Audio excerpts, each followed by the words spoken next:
A mom's job is never truly finished. Elise knew this instinctively when her son was born.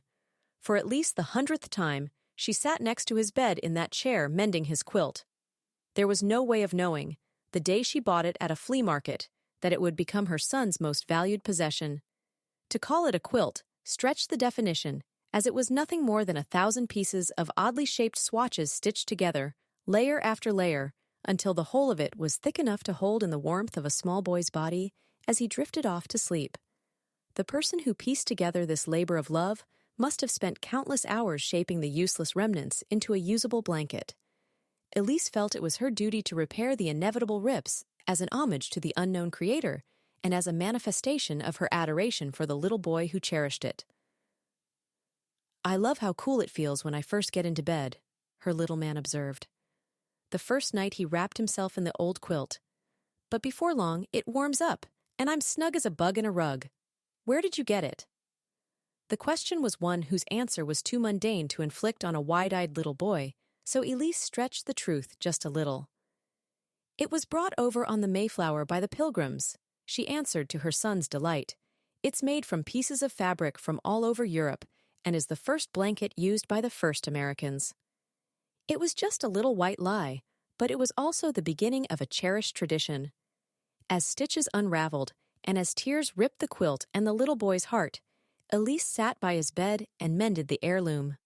Then she would continue the true story of how the quilt had found its way to her son.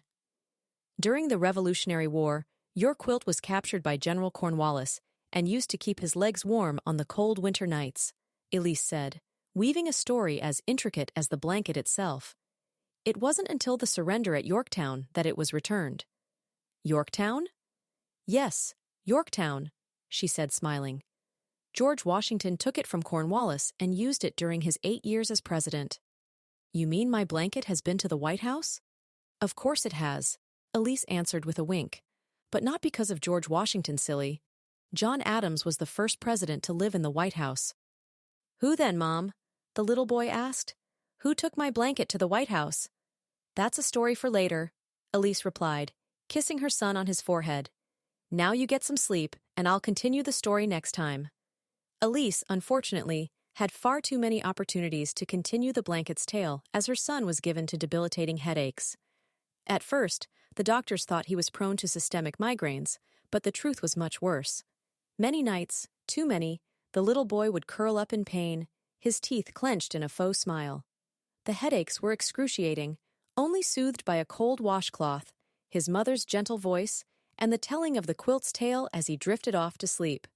There were also many a night where Elise would sit with her son, as he slept, meticulously piecing back together the tears that threatened the blanket entirely, wishing there was a way she could also mend her son.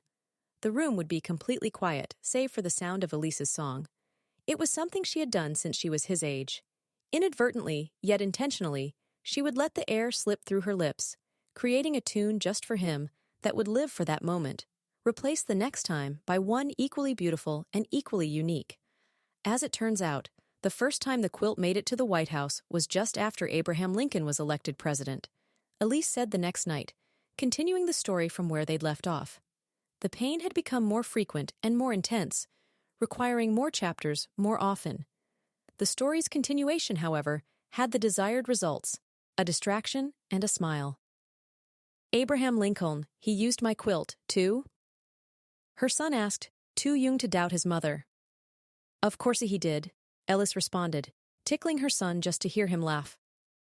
"It's a little-known fact, but Mount Rushmore was actually created to show all of the presidents who used your blanket." Elise always had a basin of cold water by her side whenever she sat with her son. Very early on, she learned that the coolness of the cloth would help quiet the pain in his head. It was her greatest joy to moisten the cloth, keeping it cold throughout her story. The little boy's head still throbbed, but while his mom was telling the story, she would gently wipe his forehead with the cold cloth, and it was almost as if he forgot the pain for a time. If all went well, he would fall asleep listening to the tale of his blanket, as sleep was becoming his only relief from the pain. "Did you know your blanket went to the moon?" Elise asked one day when her son seemed particularly down. "Neil Armstrong may have been the first man to set foot on the moon, but he laid out your quilt so he and Buzz Aldrin could have a picnic." The idea of two astronauts having a picnic on the moon resulted in spontaneous laughter for both mother and son. "Is Buzz Lightyear named after Buzz Aldrin?" he asked his mom, as both continued to laugh. "As a matter of fact, he was," Elise replied with a smile. "If you must know, Buzz Aldrin presented your quilt to Buzz Lightyear as a gift, which means your blanket has been to infinity and beyond." "Exactly," Elise confirmed as she refreshed his cloth and placed it back on his head. Day after day, she would take her boy to doctors and then specialists, and eventually to the hospital. Then, night after night, she would sit by his bed and tell the story of the quilt. Elise did everything she could to stretch out the story, and as each new adventure was passed, from mother to son, so too was hope, in the only way she knew how. The night that she finished the story was, in so many ways, just like most of the other nights. Elise was home in her favorite chair next to her son's bed. Her breathing was labored and her voice unsteady. And then I stopped by a flea market on my way home from the store, and there it was, your beautiful, wonderful blanket. I knew you must have it, so I scooped it up, paid the nice woman, and brought it home to you.